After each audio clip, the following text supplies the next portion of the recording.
کاتتان باش عزیزان بەخێر بێنە بۆ کەناڵەکەم لە یوتیوب هیوام وایە هەمووتان زۆر باش بن. ئەمڕۆ باسی یەکەم ڕێگای کۆچکردن بۆ کەنەداکەین ئەویشی ئیکسپرێس ئینتری. بەرزانین ئیکسپرێس ئینتری چییە؟ پرۆگرامی ئیکسپرێس ئینتری یەکێکە لەو پرۆگرامانەی لەلایەن حکوومەتی کەنەداوە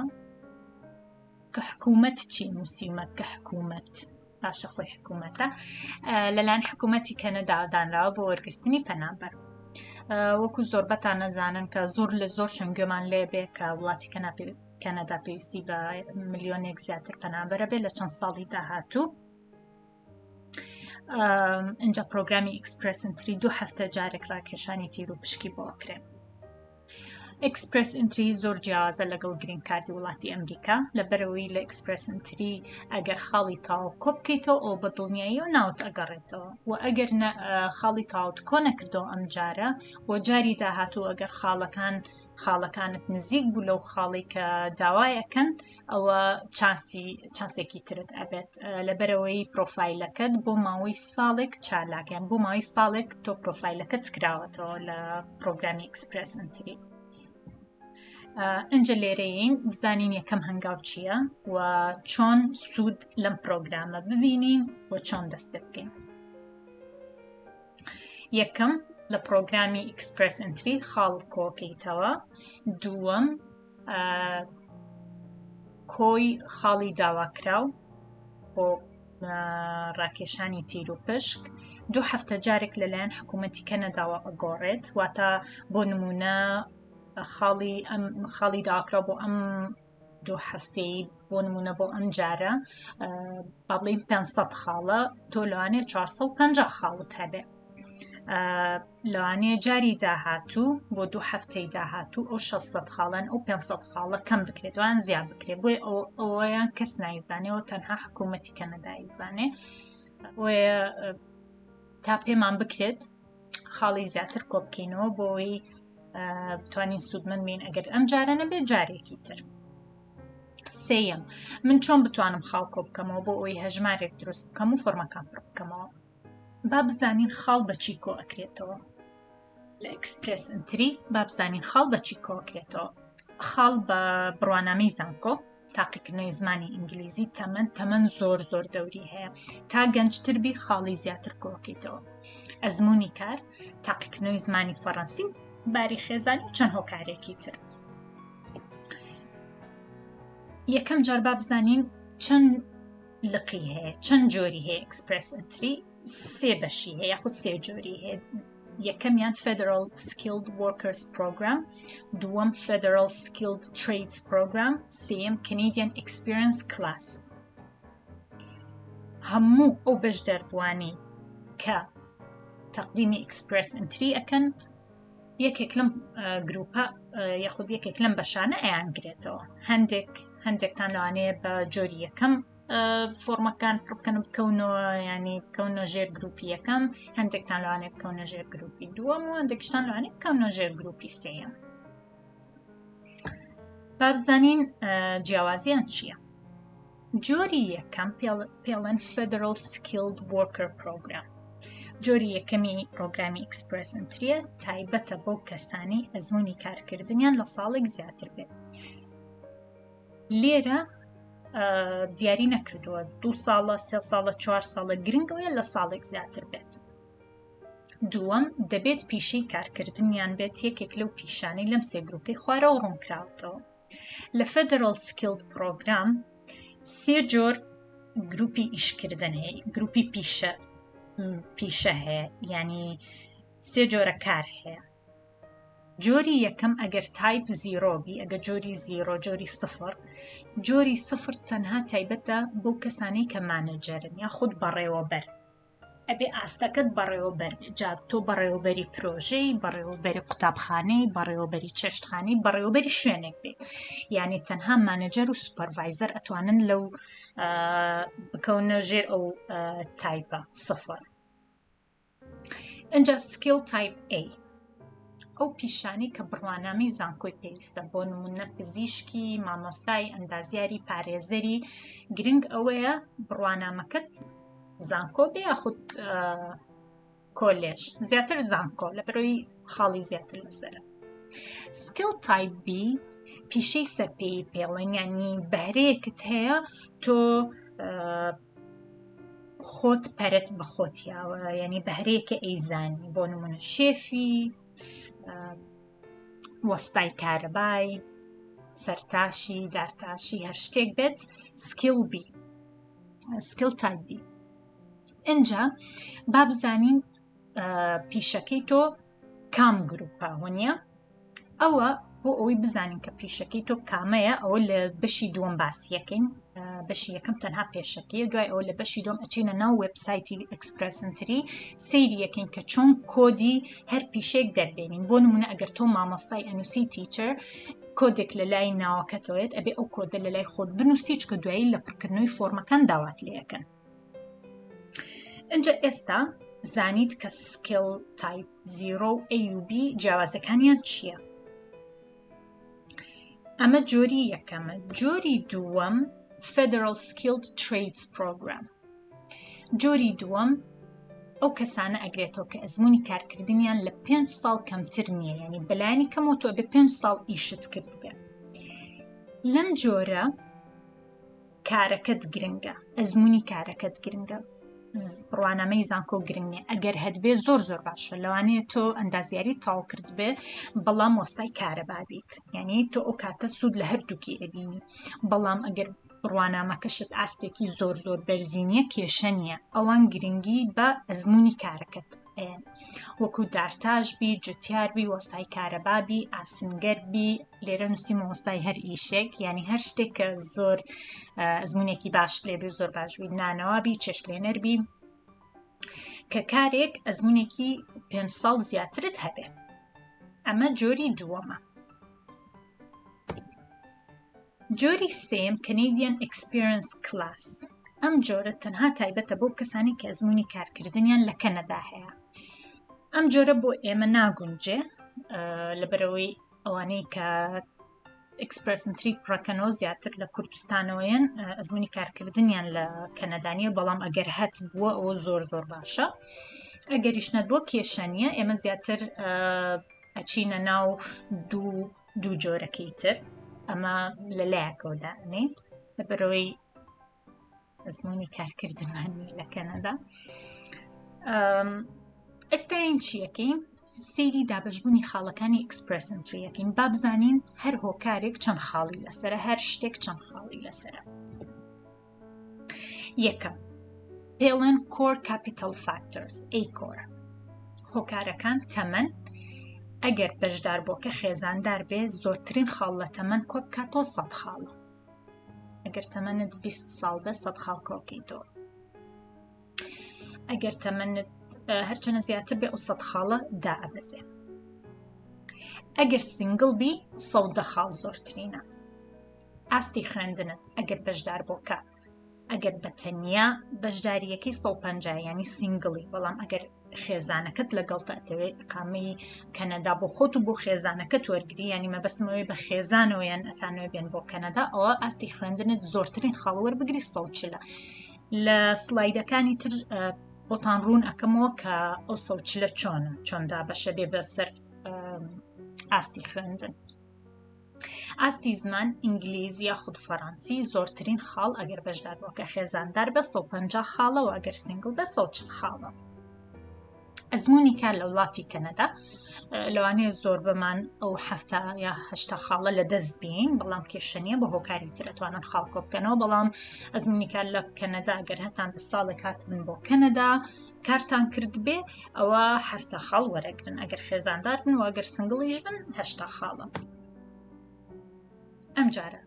B spouse or common law partner factors بابزین ئەمە چییە؟ ئەمە خەڵی تایبەتە بە خێزانی بەشدار بوو بۆ نمونە تۆ خێزانداری خێزانەکەت ئەگەر ئاستی خوێندنی هەیە ینی ئەستێکی باشی هەیە باشترین ئاستی خوێندنی هەیە زانکۆی تاو کرد و ماستەر یان دکتۆرە زۆرترین خاڵ کۆ بکاتەوە 10 خاڵە 10 خاڵ ئەچێتە سەر پرۆفایلەکەی تۆ بۆ تۆ کۆ بێتەوە و ئەگەر ئاستی زمانی ئینگلیزیەکی زۆر باشە و یاخود فەڕەنسی زۆر باشە ئەوە 20 خاڵە وەک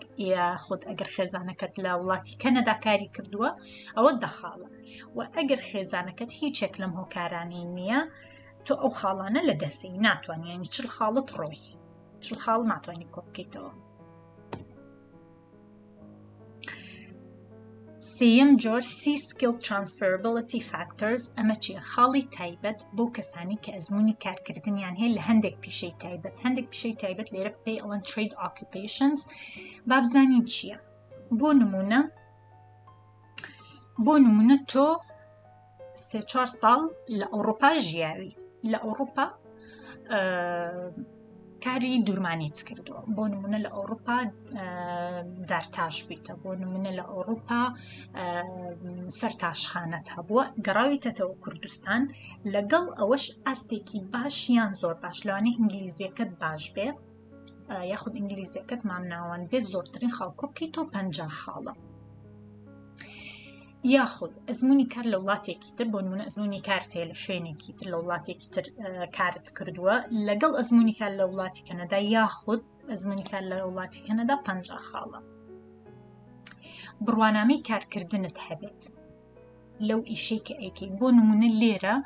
هەر ئیشێک کە ئەیکەی ئەبێت دەورە ببین یاخود بڕوانامەکەی بەدەست بێنی، بۆ نمونە بڕوانامەی دوورمانی، بڕوانامەی دارتاشی، بڕوانامەی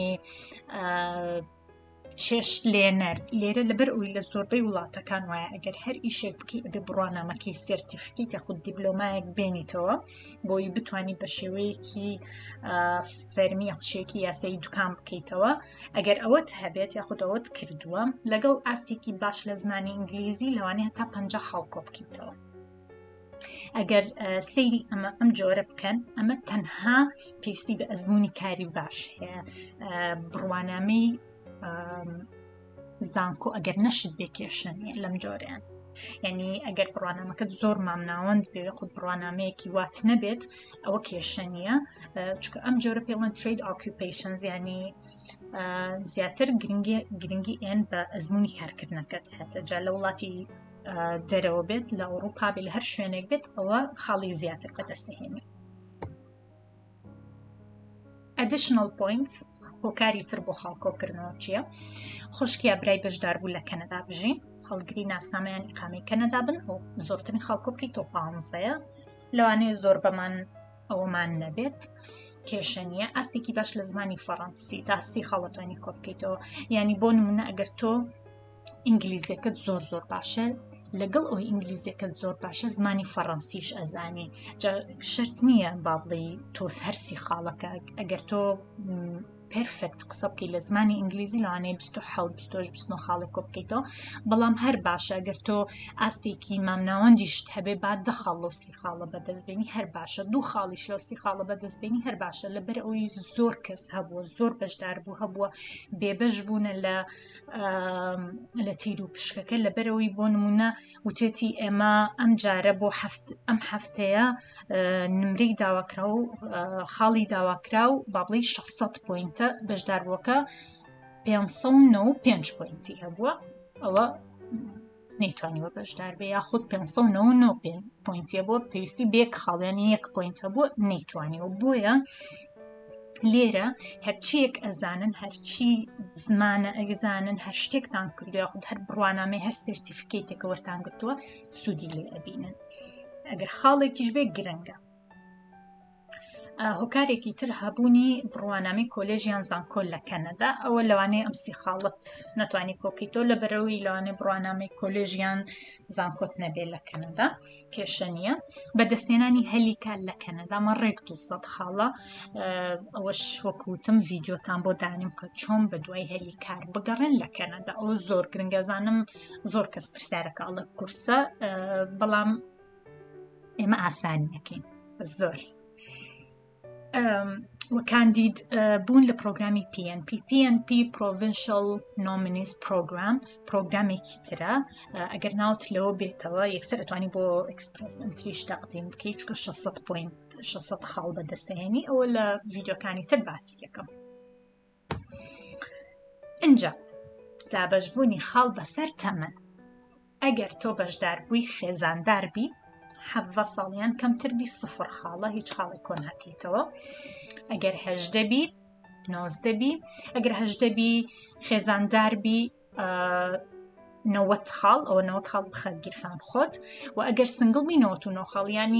ینی ئەوەی ئێستا تەمەنی 18 ساڵە تازە شەشی تاو کردووە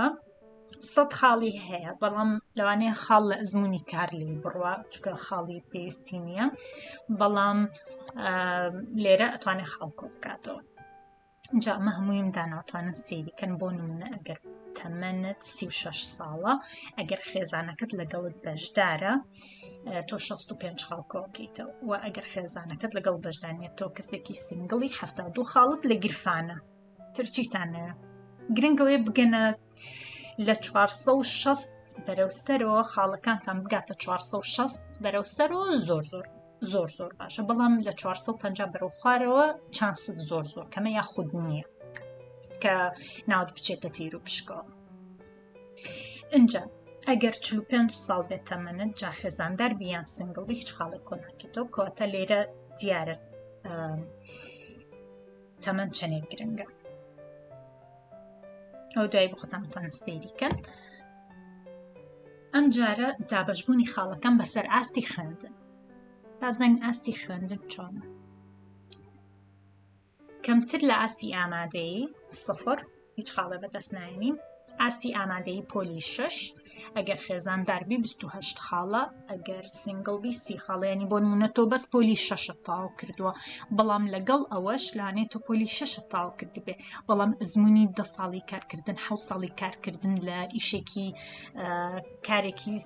چی پێڵێن سەرپێی ئیشی سەرپێیت هەبێنی بۆ نمونە لەوانێت تۆ سەرتاشخانەیەکت هەبێ 30 ساڵ نەک 30 ساڵ زۆرە لەوانەیە 10 ساڵ کارت لەو شوێنە کرد بێ لەو سەرتاشخانەیە کارت کرد بێ لەوانەیە 7 ساڵ کارت کرد بێت تۆ لێرە هەم ئەزموونی کارەکەت خاڵی باشی لێ کۆکەیتەوە هەم ئاستی ئامادەییشت هەر باشە ئەگەر سنگڵی 30 خاڵ زۆرە بڕوانامە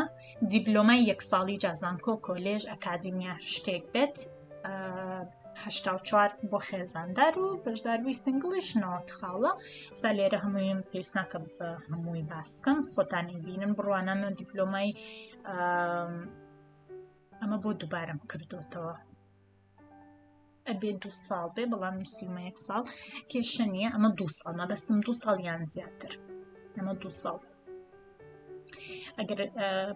دیپلۆمای 2 ساڵیت هەبێت 91 خاڵ باشتاویەک خاڵ ئەگەر 98 ببورن 98 ئەگەر بەشداربووی سنگڵ بی و ئەگەر بڕوانامەی بەکەلۆریۆس هەبێ یاخود خوێندنی 3 ساڵی لە زانکۆیان کۆلێژ ئیتر خاڵەکانی زیاتر بەرزترین خاڵ ئەوەنەیە 2 بڕوانامەی دیپلۆمات هەبێ کۆلێژ یان زیاتر لەوانەیە تۆ بەکەلۆریۆس نەبێ بەڵام 2 دیپلۆمات هەبێ خوێندنی 3 ساڵی بۆ هەر بڕوانامەیەک خاڵەکانی ئەوە بڕوانامەی ماستەر 126 خاڵە گەر خێزانداربی و ئەگەر سنگڵ بی 135 خاڵەوە گەر دکتۆرات هەبێ ئیتر زۆر باشە ینی سنگڵ بی و دکتۆرات هەبێت تۆ 150 خاڵت کۆ کردوتەوە لەو 450 خاڵی کاڵێن ئەبێ ینی بۆ ئەوی بگەیتە شوێنە ئارامەکە ئەبێت 450 لە 450 خاڵت زیاتر هەبێت اینجا دابەشبوونی خاڵەکان بەسەر ئاستی زمانی ئینگلیزی لێرە ئەوان لەسەر Canadian Language Benchmark ئەڕۆن سیستەمی زمانی ئینگلیزی کەنەدیە بەڵام ئەگەر ئایلست هەبێ ئایلسەکەت بەراورد دەکەن لەگەڵ ئەوە بابزانین چۆن ئەگەر تۆ لە ریدینگ و رایتینگ یاخود لسنینگ و سپیکینگ ئەگەر لەمە هەشتت هەبێ و لە رایتینگ حوت تو نیوت هەبێ لە ئایلس لیسنینگ 8.5 هەبێ و سپیکینگ 7.5 هەبێ ئاستی CLB یعنی ئاستی Canadian Language Benchmark چەنە 10 وایە ئەگەر دەبێت سێرکە چکۆ ماوسەکە ئەمەتە ئەگەر دەبێت ئەمە دەیەوەنیە تۆ ئەتوانی 128 خاڵ کۆ بکەیتەوە ئەم 32 خاڵە مەبەستم چێ بۆ هەر بەشێک یعنی ئاستی 10 ئەگەر ریدینگت 8 بێ 32 خاڵ کۆ بکەیتەوە ئەگەر رایتینگت 7.5 بێ 32 خاڵ کۆ بکەیتەوە ئەگەر لیسنینگت 8.5 بێ 32 یعنی 32 ئاوە کۆ بکرێتەوە مەبەستم ئەوەیە ئەمە بۆ هەر بەشێکە لەمانە اینجا ئەگەر ئاستی نۆ هەبێ ینی تۆ لە ئایلس 7.5 هەبێ بە تۆتەڵ بۆ نمونە تۆ لە ڕیدینگ 7 هێنی لە ڕایتینگ 7 هێنی لە لیسنینگ 8 هێنی و لە سپیکینگ 7 هێنی ئاستی کەنەدیان لەنگوێج بنچمارک تۆ چەنە ئاستەکەت نۆیە یەک لێرە نۆ سەیرەکەی نۆ چییە 29 خاڵە بۆ هەر یەکێک لەمانە باشە و ئەگەر بەشداربووەکە سینگڵ بێ 31 خاڵە بۆ هەر یەکێک لەمانە ئی باشە ئەگەر من ئایلسم 4 بە 5 بە 5 بە 5 بێ ینی 4.5 و 5 بێ تۆ ئاستی ئینگلیزیەکەت 5 کەواتە چەند خاڵ وەرەگری تەنها 6 خاڵێک بۆ هەر بەشێک لەمانە وەرەگری 6 وەگەر سنگڵیش بێ هەمان شتە کاتە بۆیە من ئەڵێم تاقیکردنەوەی زمانی ئینگلیزی زۆر گرنگە چونکە تۆ لەکوێ 6 خاڵ بێنی و لەکوێ 22 خاڵ بەدەست بێنی بۆ هەر بەشێک لەمانە ینی لەم 128 زۆرترین خاڵی 128 چەندێک ئاستی زمانەکەت باشتر بێ خاڵی زۆرترە بەڵام ئەگەر نەدبوو ئەوە مانای ئەو نیە تۆ ناتوانی بەشداری ئیکسپرێس ئینتری بکەی بەڵام کێشەکەت یەک کێشت بۆ دروستە بێ لەوانەیە خاڵی زۆرت پێ کۆ نەکرێتەوە بەڵام کەیسی هەر یەکێکتان جیاوازە بڵێن بۆ لەبەرەوەی لەوانەیە تۆ ئینگلیزیەکەت زۆر باش نەبێ لەوانەیە ئینگلیزیت 5 بێ بۆ نمونە لەوانەیە ئینگلیزیەکەت ئاستی ئینگلیزیت 6 بێ یان 5 بێ بەڵام لەوانەیە ئەزموونی کارکردنت زۆر بێ تۆ لەوێ لە ئەزموونی کارکردن خاڵێکی زۆر کۆیەکی تۆ بەڵام لێرە خاڵەکانت لە دەستەی ئیتر ئەوە بۆی کەیسی هەر یەکێکتان جیاوازە ئەم جارە کۆکردنەوەی خاڵ بە چەند هۆکارێکی تر پێشتر باستم کردبوو بەدەستهێنانی نمرەی 7 لە تاقیکردنەوەی زمانی فەڕەنسی بەڵام سیستەمی کەنەدا و زمانی ئینگلیزی سیستەمی کەنەدا و نازان بۆ هەمووی دەرنەچووە ئەوە 30 خاڵە ئەگەر بڕوانامەی کۆلێژیان زانکۆ لە کەنەدا ساڵێکیان 2 ساڵ 15 بڕوانامەی کۆلێژ لە 3 ساڵ زیاتر 30 خاڵە کاندید بوون لە پرۆگرامی PNP 600 خاڵە و بەدەستهێنانی هەلیکار 200 خاڵە جا ئازیزان ئەمە تەنها دابەشبوونی خاڵەکانی ئیکسپرێس ئینتریە بەسەر تەمەن و ئاستی خوێندن ئێستا کە زانیت ئاستی خوێندنەکەی تۆ بڕوانامەکەی تۆ ئاستی زمانی ئینگلیزیەکەت چەنە هەوڵ بیە لە لای خۆتەوە خاڵەکان کۆ بکەیتەوە لە بەشی دووەمی ڤیدیۆی ئیکسپرێس ئینتری ئەچینە چیەکەین ئەچینە ناو وێبسایت ئیکسپرێس ئینتری